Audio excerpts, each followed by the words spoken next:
Welcome to the Connected Leaders Academy virtual conference designed to reshape your vision of transformation. As we navigate the evolving business landscape, our speakers will unveil innovative strategies to manage and initiate change.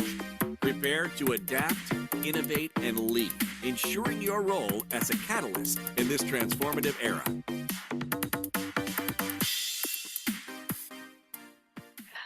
Good morning, good afternoon, good evening from wherever you are in the world. I like to say good hello from the future because I'm in Brisbane, Australia, and we're usually ahead of everyone else's time zones. It's so great to have you here. I'm so excited about this Reboot conference. You know, Alvin Toffler said, the illiterate of the 21st century will not be those that cannot read or write. It will be those that cannot learn, unlearn, and relearn. And so today I'm going to be talking about how to do that, which is through the process of reflect, review, and recalibrate. And I don't know about you, but I've had to do this many, many times in my life. And I expect I probably will have to do it many more again. My name is Kylee Leota, and I am the founder and Chief Vision Officer of Elements for Success. And the name of my business was named after Earl Nightingale, who was one of the original professional development gurus, who said that success is the progressive realization of a worthy goal or ideal. And that was a definition of success I could get my head around. And we all know that for each of us, it's lots of different elements that make up what that success will look like for us. I'm probably at risk of sharing my age here, but there was a song in the early 2000s by a group called Chumbawamba, and the chorus used to say, I'll get knocked down, but I'll get up again, and you're never going to keep me down. And I think one of the challenges is it's not only what else is going out there into the world that is knocking us down, but we tend to do it ourselves and to ourselves at times. There is a Japanese saying that says, fall down 7 and stand up 8 times. And that was about striving for more and about never giving up on hope. And I know that hope is not a strategy, but without hope, there is no strategy. And in fact, just as recently as a few weeks ago, Gallup put out a poll, and they were just trying to figure out what followers wanted from their leaders. And it was astounding that 56% of people said that they wanted hope. That's what was actually driving them to stay in their environment, to stay in their workplaces, to stay without leaving their jobs. And the next one was trust. But trust came in at 33% compared to hope, which came in at 56%. So huge. So when we get into this, one of the things that I really struggled with when I was on my own journey was, what did reflection actually mean? I felt like it was a bit like in school where we were taught we should study, but we weren't given explicit instructions on how to actually do that. So I felt like I was wandering aimlessly, a bit like for me, meditation. If someone could actually ever teach me that properly, I think that would be someone I'd pay a lot of money to, because one of the things that we need to understand is, firstly, there's a lot of what you should do, but no one explicitly teaches you what to do. And then there's the other idea that it's not a one-size-fits-all model. But as I've reflected on my own personal development journey, I found a couple of tools that were really helpful to me as I was moving through. And I thought I'd share a couple of them, and hopefully they'll be helpful to you. There's an amazing person called Byron Katie, and she talks about 4 questions that you should ask yourself. So in any given situation, the first thing that we need to do when we're looking at reflection is, what is actually happening? And Byron Katie says the first thing that we should ask ourselves is it true? And I'll give you a perfect example of this. I was in a job that I was loving, I was enjoying it, and by all accounts, doing a really good job. And one day, someone came in and told me that my contract wasn't going to be renewed. And the stories that were going around in my head about why my contract wasn't going to be renewed were awful. I wasn't worthy, I wasn't good enough, I was terrible at my job. And then the second question Byron Katie says was, is that really true? What evidence do you have that actually proves that what you're thinking about is actually true? And in that moment, I had this overwhelming need to continue this old narrative, but I made myself pause and really stop and think about it. And in actual fact, what I learned from that experience was I had been in a situation where anyone that will know me knows that I'm a pretty strong advocate. I have a very strong social justice lens. And I realized in that moment that the new leader that had come into the organization may have felt confronted by that. So he was removing barriers to allow him to lead in the way that he wanted to do. And in that moment, he saw me as a barrier. But had I continued with this negative thought of I'm not worthy, I'm not good enough, I'm not doing a good job, how was that actually helping me? What was going to be the trajectory for me if I was going to continue that thought process? And that's kind of Byron Katie's third question. And then the fourth question she asked is, who am I without that thought? So who am I without that thought that I'm not worthy? Who am I without that thought that I'm not good enough? And in actual fact, it was through this process and some of the feedback I had been given as to why they weren't going to continue my contract was in actual fact the reason I actually got my next job. So I think it's a really insightful process that sometimes we have to stand back and separate our emotion from what is actually happening and be able to hold space for our thoughts and our feelings, but without being consumed by them. The next part of that process is now that we've got an idea of what to do and what reflection looks like, is how do we move into a review process? And, the truth is our brains are wired for negativity.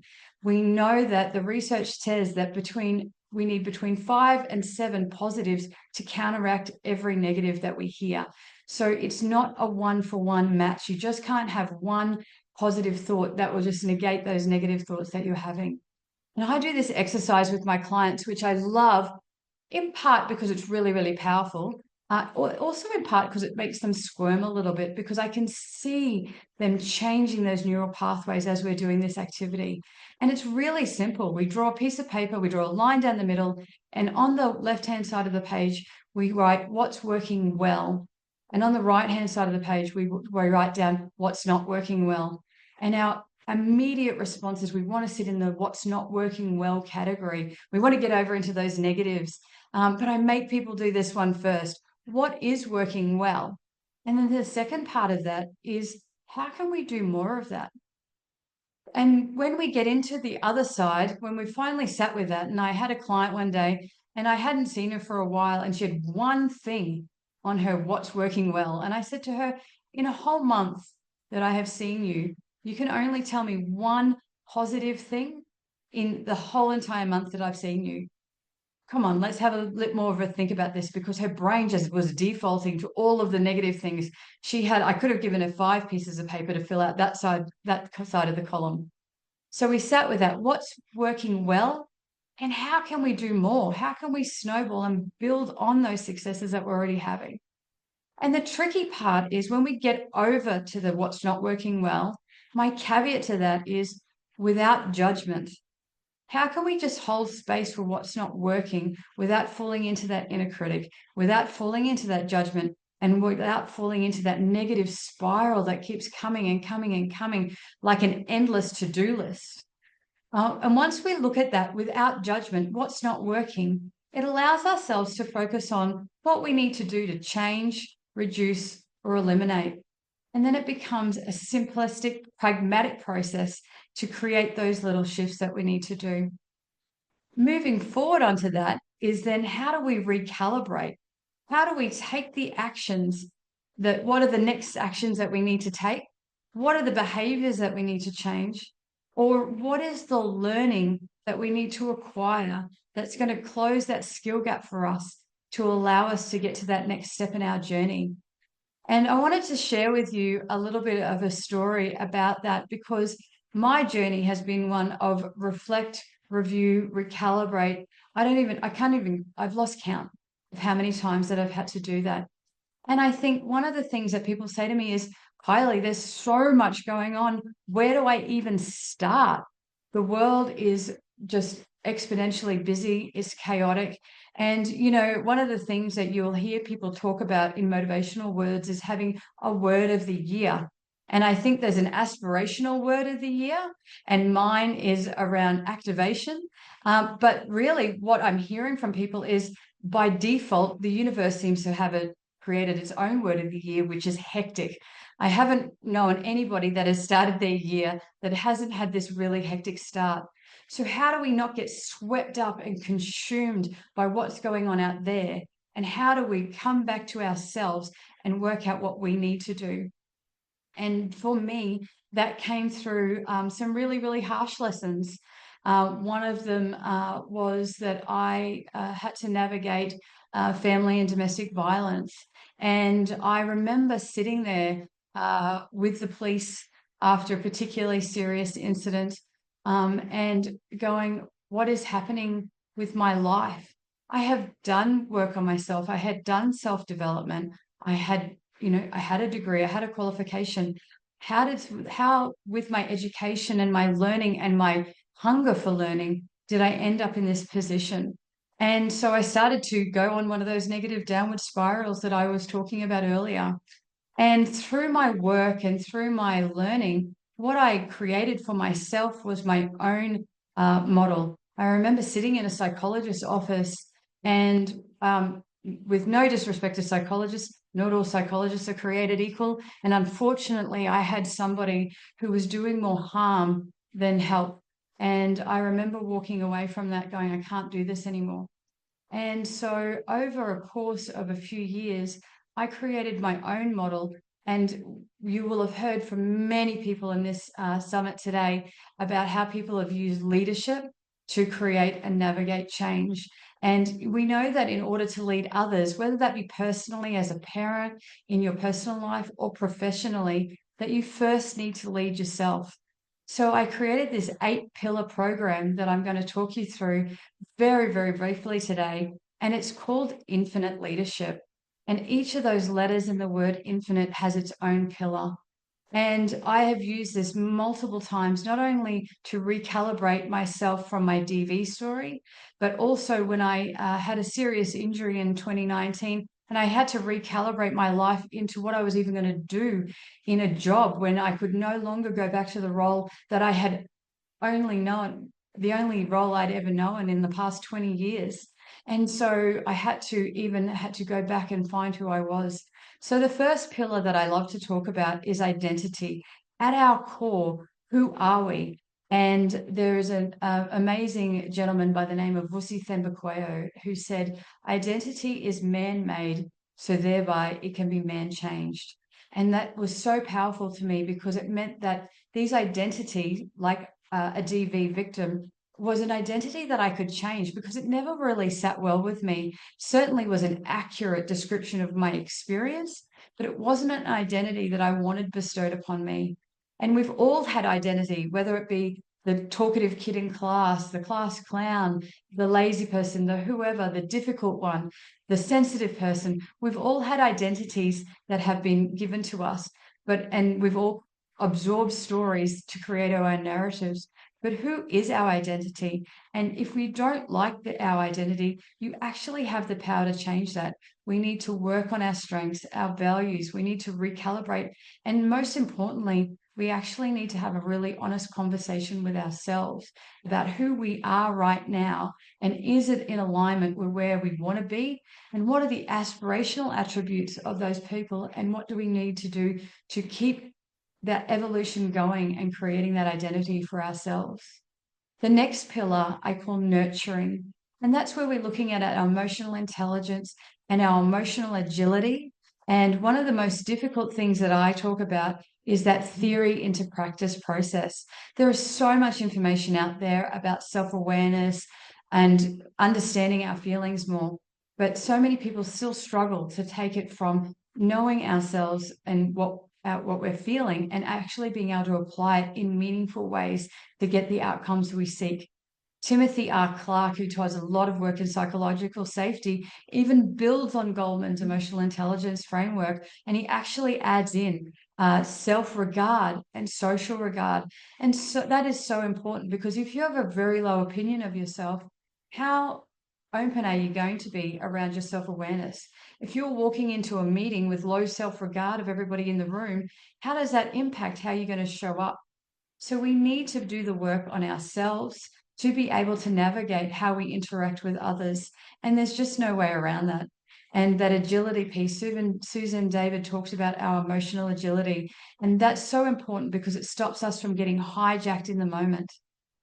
Fearlessness, fearlessness from my perspective is not the absence of fear, it's the ability to move through it.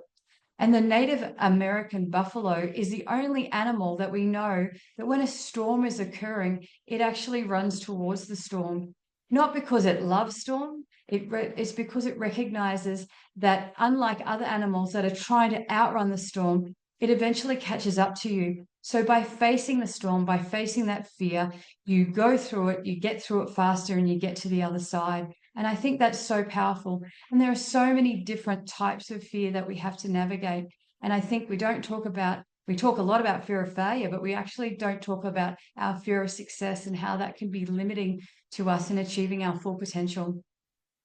Innovation is the next pillar in that, and that's that ability to rethink, to be able to implement, be curious, be intentional, and to model the way. Playing small does not serve the world, and we often hold ourselves back by not allowing ourselves to be creative and innovative, and get the growth that we are capable of receiving and achieving. The next one that I love to talk about is this concept of nobility. And I'm not talking about the old days of the kings and the queens, but I'm talking about what does noble leadership look like? And in my case, I talk a lot about ego-free leadership. Egos are such a huge barrier and they get in our way to being able to show up and really lead to our full potential and to be able to serve others to our full potential. And I think so often, if we can just remove our ego from the equation, which means we have to go back and do that work on our identity, our nurturing, our fearlessness, and our ability to innovate, that everything is so intertwined. So we need to be able to navigate that, and we need to be able to move through that to get the outcomes that we want. The next pillar that I talk about is influence. And influence is not only just how we communicate, but foundationally, how do we create psychological safety? And psychological safety, like many buzzwords like authentic, has this risk of becoming tokenistic. We know that psychological safety is around creating a sense of inclusion, which means about belonging. I can walk into a room, a conversation, a space, and feel like I belong there. Being a learner, we are going to be able to make mistakes. And as a former educator, we used to encourage our students all the time to just give it a go. But as adults, we don't give ourselves the same grace, and we don't give other adults the same grace that we are learning in this process.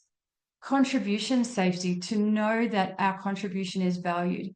And challenger safety is where I can actually stand up and have a different opinion from you and know that at the end of that, we are still going to be okay. And we know that organizations have an obligation to provide that. But equally, how do we provide that for ourselves? How do we make sure that we are creating psychological safety for ourselves?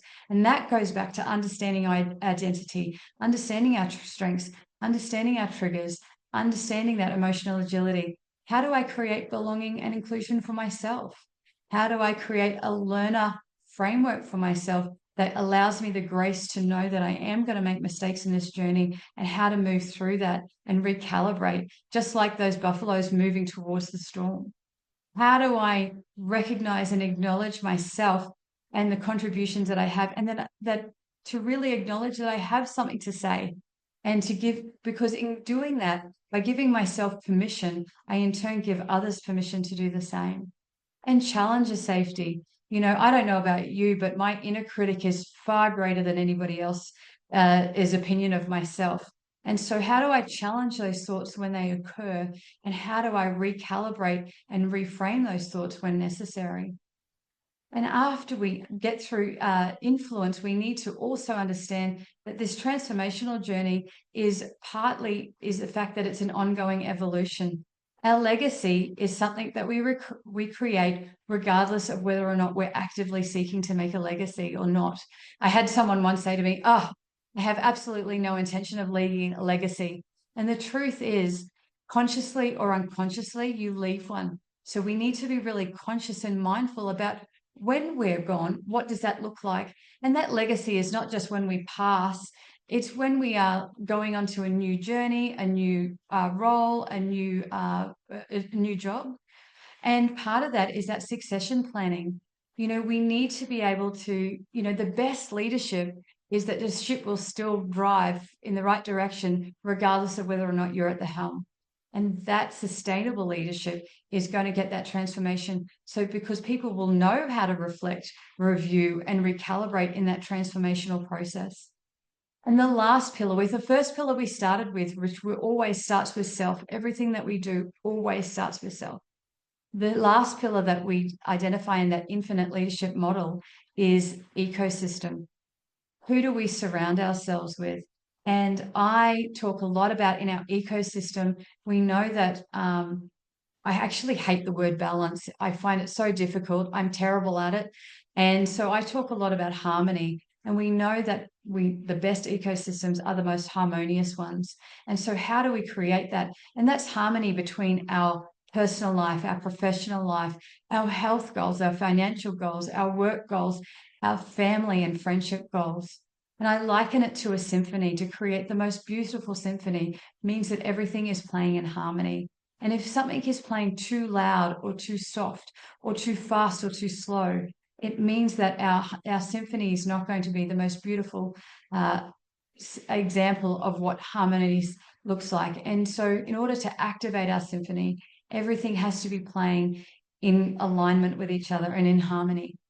And the most valuable part of that is we know that we can't do this journey alone. We need to ask, and we need to have that ecosystem around us.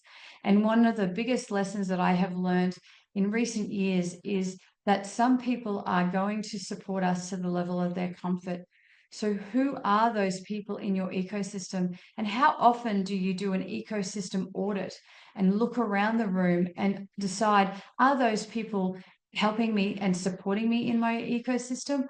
Or are they depleting my ecosystem? Are they making it incongruent? Are they making it unharmonious or inharmonious versus creating that harmonious life that we look at? And Tasha Eurich talks about the people that we need to surround ourselves and not the unloving critics, the people that find fault in everything that we do. We're not looking for the uncritical lovers, the people that find no fault in what we do. We're looking for those people in our ecosystem that are our loving critics, the people that are going to be our champion and cheer us on and celebrate our success, and also challenge us as we're navigating this journey. I have had many experiences of what I call the kid in the pool. I had this experience of someone, I had to dive into a pool and save someone. And then in order to lift themselves up, they needed to push me down. And I said, don't be the kid in the pool. Be the person in the elevator shaft or the mine shaft that we see in the movies that are linking back to back and helping each other out of that situation, because together that we can rise together. And there is enough experiences in this world to share, and the best success that we can have is by creating this infinite opportunities for infinite learning and infinite possibilities. And we do that by working together to create a harmonious world, to create that for everybody and each other in this journey.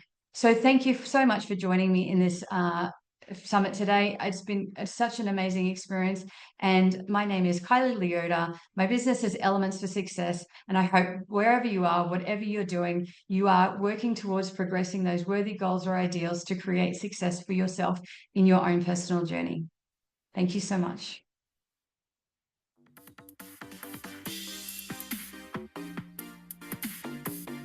Thank you for participating in today's enlightening session. As we transition to our next expert, remember that each strategy and insight is a step toward becoming a transformative leader in your field. Visit connectedleadersacademy.com to stay engaged and informed. The journey of change is ongoing. Let's move forward together.